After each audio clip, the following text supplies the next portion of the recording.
Hi everyone, in this video, I'm going to guide you on how to set up your Google Chrome browser once you install it on your device. Once you've installed it, comes out like this, then you need to sign in so that you're able to have access to everything you have on your Google Chrome browser.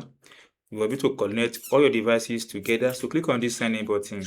Now it comes out like this, provide your email address, then click on next.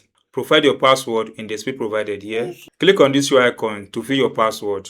Click on next button. Now it's going to ask you for two authentication code. If you have an Android device or iPhone, then do this, or you can click on this button to try another way. So I want to use my iPhone to access it and log in to my account. So click on yes on your iPhone or your Android phone. Once you click on yes, then it's going to log into your account, thereby having full access to your Gmail account on your laptop PC, and you can see it's loading. The next thing is this: save time. To quick get back to site you visited, sync, synchronize tab and all. So click on this yes, I'm in. Now you have this option, set as default browser, yes, and that has to do with you guys.